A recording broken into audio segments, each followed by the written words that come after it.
그러므로 교회가 그리스도에게 하듯 아내들도 범사에 자기 남편에게 복종할지니라. 남편들아, 아내 사랑하기를 그리스도께서 교회를 사랑하시고 그 교회를 위하여 자신을 주심같이 하라. 이는 곧 물로 씻어 말씀으로 깨끗하게 하사 거룩하게 하시고 자기 앞에 영광스러운 교회로 세우사 티나 주름 잡힌 것이나 이런 것들이 없이 거룩하고 흠이 없게 하려 하심이라. 이와 같이 남편들도 자기 아내 사랑하기를 자기 자신과 같이 할지니 자기 아내를 사랑하는 자는 자기를 사랑하는 것이라. 누구든지 언제나 자기 육체를 미워하지 않고 오직 양육하여 보호하기를 그리스도께서 교회에게 함과 같이 하나니 우리는 그 몸의 지체임이라. 그러므로 사람이 부모를 떠나 그의 아내와 합하여 그 둘이 한 육체가 될지니 이 비밀이 크도다. 나는 그리스도와 교회에 대하여 말하노라. 그러나 너희도 각각 자기의 아내 사랑하기를 자신같이 하고 아내도 자기 남편을 존경하라. 아멘. 어제는 영국의 윈저궁에서 영국의 둘째 왕자죠. 헨리 왕자하고 미국의 헐리우드 영화배우 메건 마클이라는 사람이 세인트 조지 채플에서 결혼식을 성대하게 가졌습니다.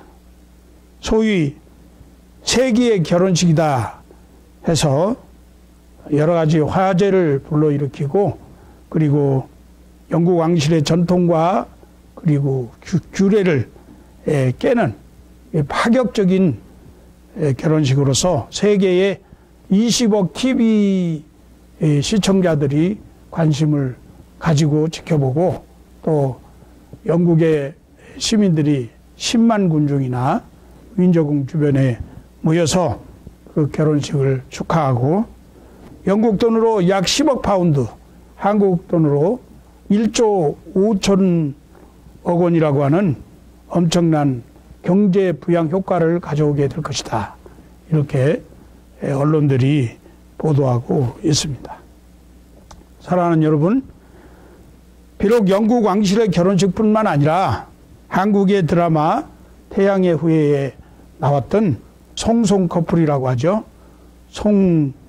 송중기와 송혜교의 결혼식을 포함한 세상의 모든 집안의 결혼식은 비록 첩첩산중 산골에 있는 촌부의 결혼식이라 하더라도 금세기 최고의 가장 아름다운 결혼식이라 이렇게 할 수 있을 것입니다. 특별히 우리 성도님들 가정의 자녀들의 결혼식이 참으로 신비롭고 성스러운 세기의 결혼식에 버금간다. 저는 그렇게 생각을 합니다. 왜냐하면 결혼은 전능하신 여호와 하나님께서 제정을 하시고 신랑 신부 두 사람의 신비로운 이 결합을 통해서 한 몸을 이루어서 가정이라고 하는 공동체를 만들게 하신 이 놀라운 비밀이 담겨져 있기 때문입니다.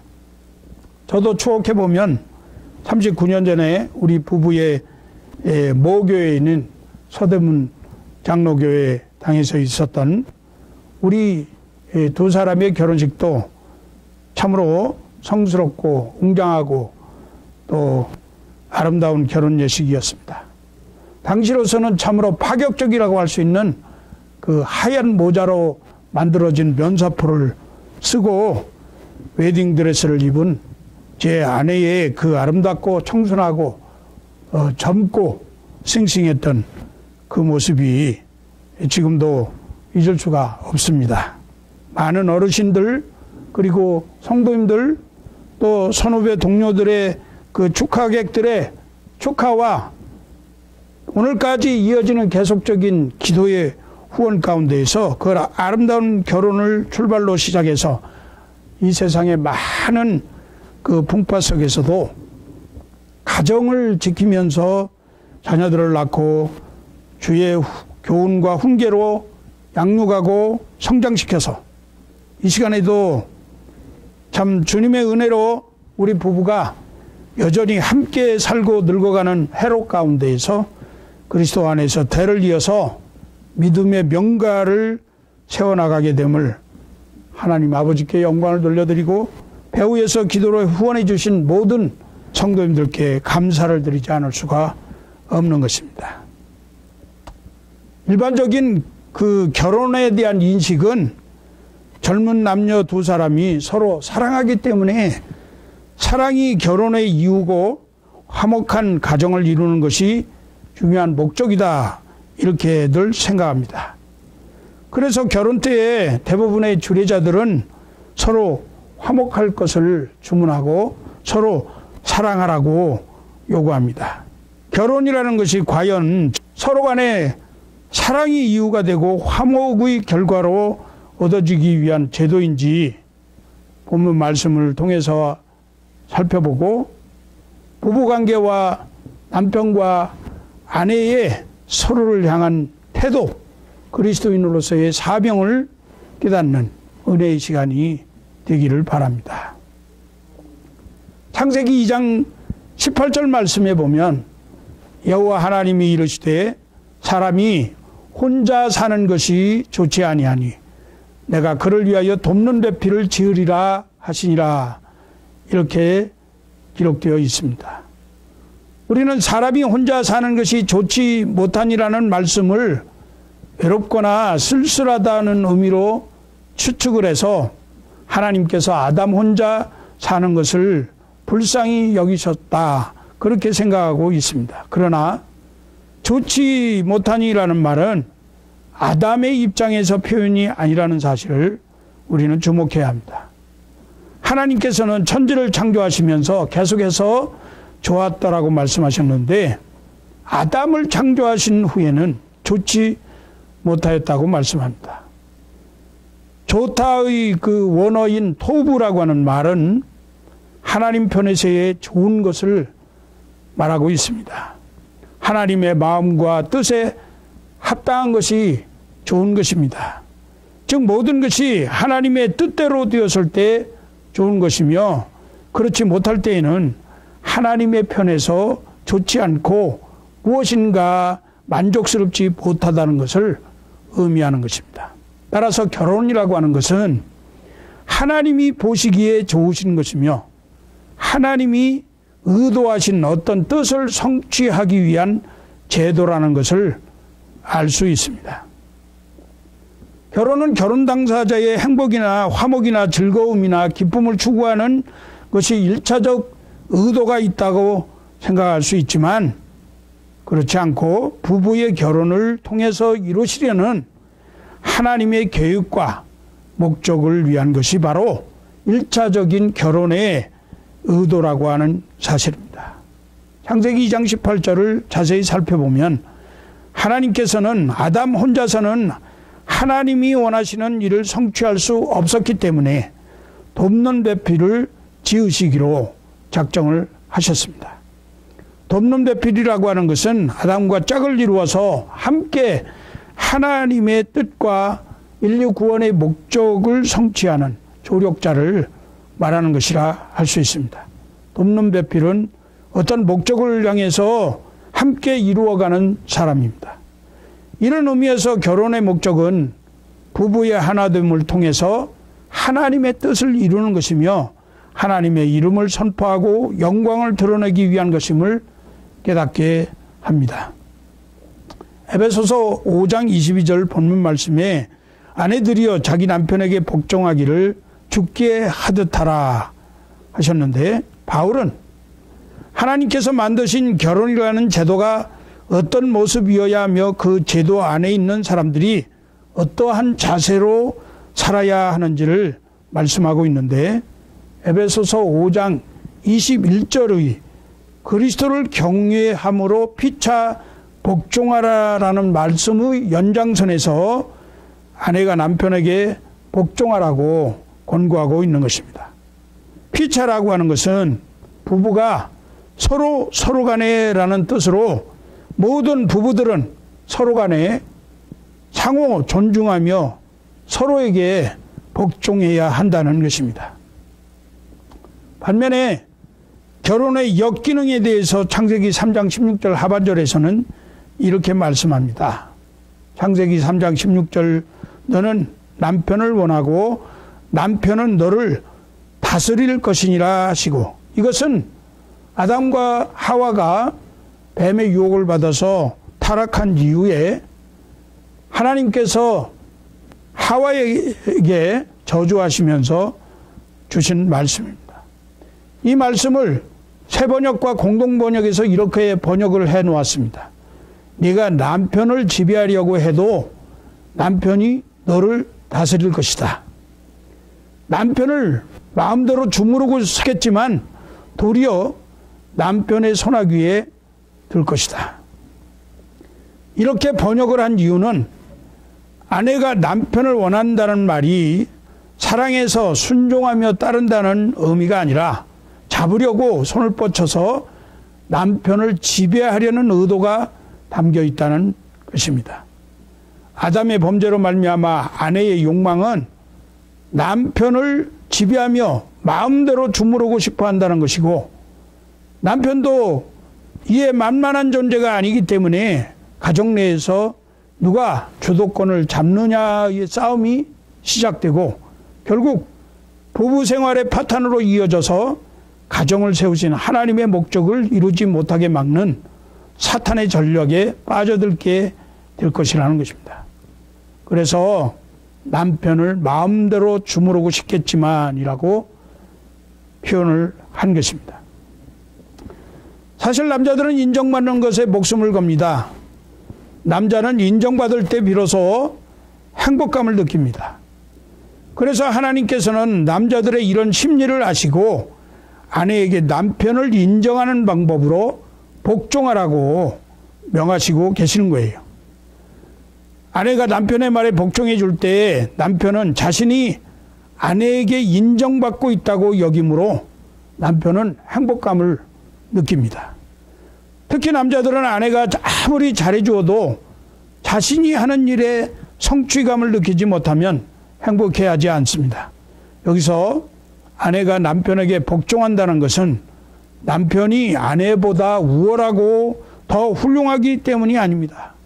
남편보다 아내가 훌륭한 사람들이 더 많이 있어요. 남편이 비록 훌륭하지 못할지라도 가정의 질서상 남편을 가정의 책임자로 하나님이 세우셨음을 인정해야 한다는 것입니다. 이런 남자들의 특성을 고려할 때 바가지를 긁기보다는 부족한 점이 있어도 아내의 격려와 위로, 칭찬이 절대적으로 필요한 존재가 남편이다 하는 것입니다. 부부관계에서 평화의 가장 좋은 촉매자가 바로 칭찬이에요. 한 심리학자는 이렇게 말했습니다. 비판과 칭찬의 역량을 분석한 결과 한 번의 비난에 의한 상처를 치유하려면 9번의 칭찬이 있어야 한다. 모든 아내들은 남편을 바가지를 긁는다고 해서 변화되는 존재가 아니다 하는 것을 알아야 할 것입니다. 잠언 27장 15절에 다투기 좋아하는 여자는 비 오는 날에 계속 떨어지는 빗방울 같다. 이것을 이렇게 해석할 수 있습니다. 바가지를 긁는 여자는 비 오는 날에 계속 떨어지는 빗방울 같다. 그렇다고 남편이 아내는 복종해야 한다는 말을 빌미로 해서 복종을 오용해서는 안 됩니다. 오히려 그럴수록 아내의 말에 더 귀를 기울여야 하고 좋은 의견을 수용해야 합니다. 남자도 관심을 받고 싶어 하지만 여자는 특별히 관심을 받는데 목숨을 겁니다. 남편들은 자기 아내가 연약한 그릇임을 알고 귀히 여겨야 할 것입니다. 특히 아내는 자기의 남편으로부터 관심을 받을 때 행복을 느낍니다.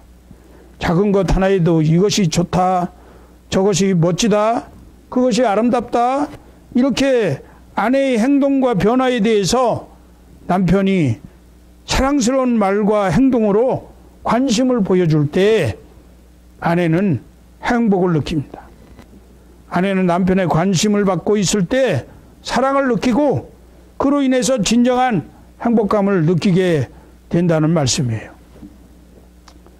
베드로전서 3장 7절 말씀에 남편들아 이와 같이 지식을 따라 너희 아내와 동거하고 그를 더 연약한 그릇이요 또 생명의 은혜를 함께 이어받을 자로 알아 귀히 여기라. 귀히 여기라. 이는 너희 기도가 막히지 아니하게 하려 함이라. 오늘 본문 5장 31절에서 32절 말씀에 그러므로 사람이 부모를 떠나 그의 아내와 합하여 그 둘이 한 육체가 될지니 이 비밀이 크도다. 나는 그리스도와 교회에 대해서 말하노라. 예수님은 마태복음 19장 4절에서 6절 말씀에 예수께서 대답하여 이르시되 사람을 지으시니가 본래 그들을 남자와 여자로 지으시고 말씀하기를 그러므로 사람이 그 부모를 떠나서 아내에게 합하여 그 둘이 한 몸이 될지니라 하신 것을 읽지 못하였느냐. 그런즉 이제 둘이 아니요 한 몸이니 그러므로 하나님이 짝지어 주신 것을 사람이 나누지 못할지니라. 이렇게 말씀하셨습니다. 사도 바울은 결혼을 그리스도와 교회를 연관지어서 말씀하고 있습니다. 사람이 부모를 떠나 둘이 합하여 그 둘이 한 육체를 가지는 것은 큰 비밀이라고 말씀합니다. 이 비밀이 신비한 것입니다. 이러한 둘이 한 몸이 되는 신비적인 결혼은 그 자체로서 형태를 가지는 것이 아니라 하나님의 계획과 그리스도와 교회에 대한 이해 속에서 그 형태가 주어진 것이라는 점입니다. 바울이 지금 결혼에 대해서 말하고 있지만 사실은 남녀의 결혼이 아니라 그리스도와 교회의 관계의 원형에서 그 내용이 온 것이다 하는 것입니다. 창세기 2장 21절에서 22절에 의하면 하나님은 아담의 옆구리를 열어서 갈빗대를 취해서 돋는 배필을 만들어 주었습니다. 한 몸이 되어 연합하게 하신 것입니다. 부부가 연합한다고 하는 것은 남녀가 한 몸을 이룬다는 것을 의미합니다. 그들의 연합은 하나님이 이루어 주신 것이므로 사람이 나눌 수가 없습니다. 따라서 부부관계 문제 해결에는 그 누구도 개입을 할 수가 없는 것입니다.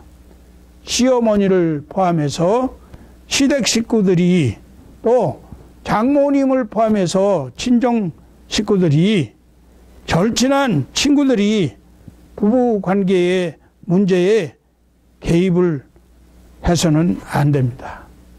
때로는 이것이 문제가 돼서 부부간에 갈등이 생겨나고 또 이혼하는 일들이 많이 벌어지는 것을 우리 주변에서 보게 되잖아요. 부부 문제는 그 누구도 간섭할 수가 없고 개입을 할 수가 없다는 사실입니다. 그들의 부모나 자녀들과의 관계보다 부부관계가 더 우선합니다. 부모가 장성한 자식을 마음과 삶에서 떠나보내지 못하면 자식은 영원히 그의 가정을 이루지 못하고 자녀에 대한 지나친 집착과 중독은 자기의 배우자를 격안시하게 되고 그렇게 중요하게 생각하지 않는 일이 생겨나게 되는 것입니다. 그래서 마마보이라는 말도 생겨나잖아요. 너무나 지나치게 엄마가 아들을 사랑하고 떠나보내지 못해서 일어나는 그러한 현상입니다. 자녀는 언제든지 떠나게 되어 있습니다.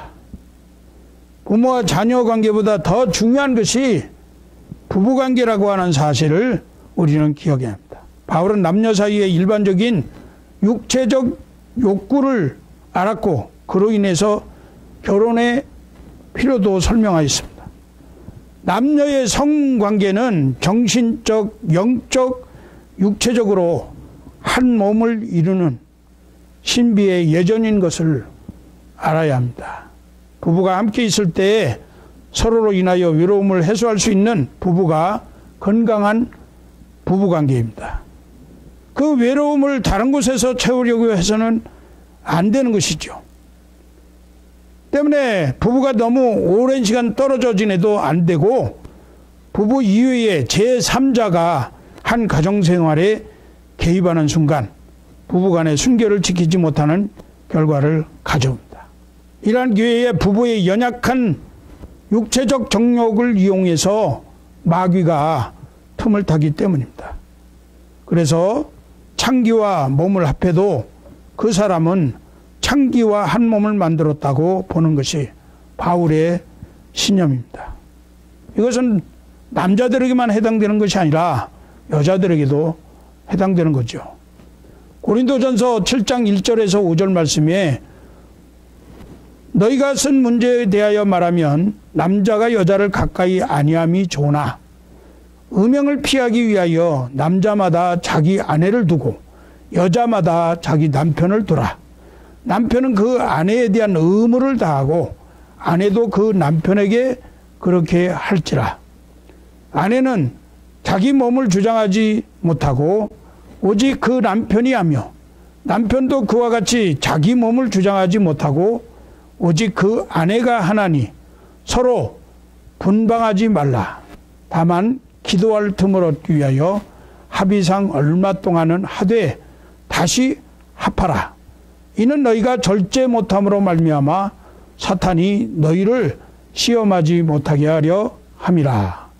여기 서로 분방하지 말라라는 뜻을 한국말로는 방을 나누지 말라 이렇게 이해할 수 있는데 영어 성경을 보니까 거절하지 말라 혹은 사취하지 말라. 고린도전서 6장 16절 말씀에 창기와 합하는 자는 저와 한 몸인 줄을 알지 못하느냐 일러스되 둘이 한 육체가 된다 하였나니 주와 합하는 자는 한 영이니라. 그렇게 바울은 말씀했습니다. 따라서 그리스도가 교회의 성도들을 신부로 취할 때 교회와 성도는 그리스도와 한 몸, 한 영이 된 줄로 믿습니다. 교회가 그리스도의 몸이 된 이 비밀이 바로 여기에 있는 것이에요. 교회는 그리스도의 몸입니다. 그리스도는 교회의 머리이십니다. 교회가 그리스도에게 복종해야 합니다. 교회가 그리스도에게 복종한다는 것은 굴욕적인 복종이 아니라 신랑 되신 예수 그리스도의 위대한 사랑과 말로 표현할 수 없는 은혜로 인한 자발적인 순종과 경외감을 가진 복종입니다.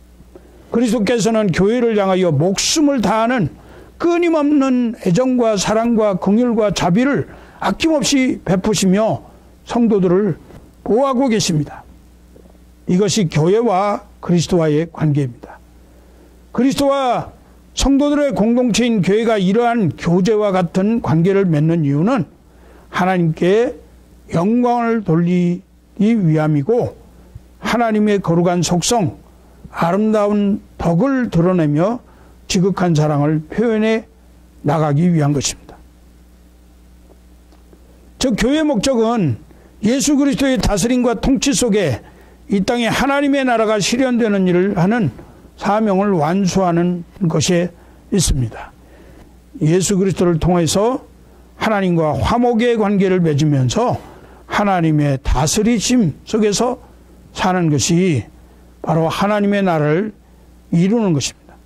이러한 것이 작은 교회로서 모범이 되는 가정을 통해 그 기능을 부부와 자녀들이 함께 매진해야 되는 사명을 부여받았다는 사실입니다. 그것이 곧 결혼의 비밀이요 가정의 존재 목적인 줄로 믿습니다. 오늘 본문 에베소서 5장 23절 24절은 이는 남편이 아내의 머리됨이 그리스도께서 교회의 머리됨과 같음이니 그가 바로 몸의 구주시라. 그러므로 교회가 그리스도에게 하듯 아내들도 범사에 자기 남편에게 복종할지니라. 베드로전서 3장 1절에서 2절은 아내들아 이와 같이 자기 남편에게 순종하라. 이는 혹 말씀을 순종하지 않는 자라도 말로 말미암지 않고 그 아내의 행실로 말미암아 구원을 받게 하려 함이니 너희의 두려워하며 정결한 행실을 봄이라. 우리의 행실이 다른 사람을 구원하게 한다는 것을 말씀하고 있는 겁니다. 가정은 하나의 작은 교회입니다. 그리스도인의 가정생활에 대한 대원칙은 모든 가정은 하나님의 말씀대로 다스려지고 운영되어져야 한다는 것입니다. 교회가 하나님의 말씀에 의지해서 통치되어지듯이 가정도 하나님의 말씀에 의하여서 통치되어야 합니다. 가정이 하나님의 말씀에 의하여 통치된다고 할 때에 한 가정의 최소 단위는 바로 부부라는 거예요. 자녀가 없어도 부모가 안 계셔도 부부는 가정의 근간을 이루는 핵심이 된다 하는 사실입니다. 오늘 본문 25절에 남편들아 아내 사랑하기를 그리스도께서 교회를 사랑하시고 그 교회를 위하여 자신을 주신같이 하라 말씀했는데, 남편과 아내 사이의 바람직한 관계를 정립해 주는 말씀이라고 생각합니다. 본문에서 남편에게는 아내를 사랑하라는 명령이 주어지고 있는데 반해서 아내에게는 남편에게 복종하라 또는 남편을 존경하라 이런 명령이 주어지고 있습니다. 그러나 아내의 이러한 복종은 남편에 대한 절대적인 신뢰를 전제하는 것입니다. 그리고 그러한 신뢰는 아내를 향한 남편의 전적인 사랑에 대한 확신 위에서 가능하다 하는 것입니다. 남자들은 남편이 아내의 머리 된다는 말씀만 보고 좋아할 것이 아니라 뒤따르는 말씀, 저 그리스도께서 교회의 머리 됨과 같으니라고 하신 말씀을 깊이 생각해야 합니다. 그리스도께서는 어떻게 교회의 머리가 되셨습니까? 자신의 몸된 교회를 위하여 십자가에서 목숨을 내놓으시는 사랑으로 교회의 머리가 되신 것 아닙니까? 우리가 아직 연약할 때, 죄인 되었을 때, 곧 우리가 하나님과 원수 되었을 때에 그리스도께서 우리를 위해 십자가에 죽으심으로 우리 가정에 대한 하나님의 사랑을 확증하신 것이 아닙니까? 그래서 가정에서의 주도권이 남편과 아내의 각자의 자리가 아니라 그리스도의 자리임을 주목해야 하는 것입니다. 때문에 남편들아 아내 사랑하기를 그리스도께서 교회를 사랑하시고 위하여 자신을 주심같이 하라 하지 않았습니까? 여기서 우리는 부부간의 관계가 일방적이어서는 안 되고 쌍방적인 것이 되어야 한다는 사실을 기억하고, 그것을 넘어서서 예수 그리스도를 통한 관계, 그리스도 중심의 관계, 모두가 그리스도에게서 배우는 관계로서 정립되어야 한다는 것을 알 수 있습니다. 결혼은 반드시 사랑에 기초한 것이어야 하지만 그 사랑이 그저 두 사람 사이에서의 사랑일 뿐이라면 그 결혼과 그 가정생활은 온전하지도 안전할 수도 없습니다. 그리스도의 교회를 향한 십자가 죽음의 사랑이 없이 사람들끼리 사랑이, 그 결합과 그 만족이 언제든 깨지고 사라질지 모르는 일이기 때문입니다. 사랑하는 성도 여러분, 우리가 분명히 기억해야 할 것은 우리 부부의 사랑과 가정의 행복을 변함없이 묶어주고 영원히 책임지실 분은 오직 한 분 예수 그리스도이십니다. 아멘. 그래서 가정의 주인은 남편도 아니고 아내도 아니고 오직 예수 그리스도이시고 하나님이어야만 합니다. 결혼과 가정의 연합은 그래서 부부 중심의 관계가 아니라 하나님 중심의 관계로 이루어질 때 참되고 복될 수 있는 것입니다. 하나님과의 바른 관계가 깨지면 사람들 사이의 관계도 파괴될 수밖에 없음을 기억해야 합니다. 우리 모두 예수 그리스도께서 우리 가정의 주인 되시게 함으로써 참으로 참되고 지속적인 가정의 행복을 누리는 큰 비밀을 간직한 인생들이 되시기를 바랍니다. 이제 말씀을 맺습니다. 오늘 본문 28절은 이와 같이 남편들도 자기 아내 사랑하기를 자기 자신과 같이 할지니 자기 아내를 사랑하는 자는 자기를 사랑하는 것이라. 33절은 그러나 너희도 각각 자기의 아내 사랑하기를 자신같이 하고 아내도 자기 남편을 존경하라 그랬습니다. 바울은 그의 가르침의 마지막을 다시 한번 아내는 남편을 경외하고 남편은 아내를 사랑하라는 말로 말씀을 마치고 있습니다. 우리는 어떻게 이러한 관계를 유지할 수 있을까요? 우리의 의지나 힘으로도 되지 아니하고 지혜나 능력으로 되지 아니하고 우리의 인격으로 되지 아니하고 변질되고 채울 수 없는 육체적 정욕적 사랑으로 되지 아니하고 오직 하나님의 영으로 가능하다는 사실을 기억해야 합니다. 바로 사랑은 성령의 열매이기 때문에 오직 성령의 충만함으로 가능하다 하는 말씀입니다. 스가랴 4장 6절 말씀에 만군의 여호와께서 말씀하시되 이는 힘으로 되지 아니하며 능으로 되지 아니하고 오직 나의 신으로 되느니라. 갈라디아서 5장 22절은 오직 성령의 열매는 사랑과 고린도전서 11장 11절에서 12절 말씀을 현대인의 성경은 이렇게 말씀합니다. 그러나 주님 안에서는 남자 없이 여자가 있을 수 없고 여자 없이 남자가 있을 수 없습니다. 그것은 여자가 남자에게서 창조된 것과 같이 남자도 여자를 통하여 태어났기 때문입니다. 그리고 모든 것은 하나님께로부터 나왔습니다. 이 말씀은 부부가 서로 복종할 수 있는 것은 하나님의 성령을 통해서 가능하다 하는 것을 말씀하고 있어요. 생각해 보세요. 미운데 싫은데 어떻게 서로 복종할 수 있습니까? 어떻게 죽게 하듯 복종할 수 있고 내 몸과 같이 사랑할 수 있겠어요? 그것은 오직 성령이 나에게 힘을 주시고 성령이 나와 함께 하셔야만 가능한 것이죠. 그러므로 우리는 성령님께서 내 안에 내 남편을 사랑하게 해달라고 항상 깨어서 기도해야 할 것입니다. 성령께서 우리를 지배하실 때 우리는 희생적이며 만족하는 거룩한 부부관계를 이룰 수가 있습니다. 그것이 그리스도가 그 교회를 사랑하신 것처럼 사랑하는 것이다 하는 것입니다. 성령님은 하나님이십니다. 그러므로 성령께서 친히 우리를 사용하시도록 우리 자신을 드려야 합니다.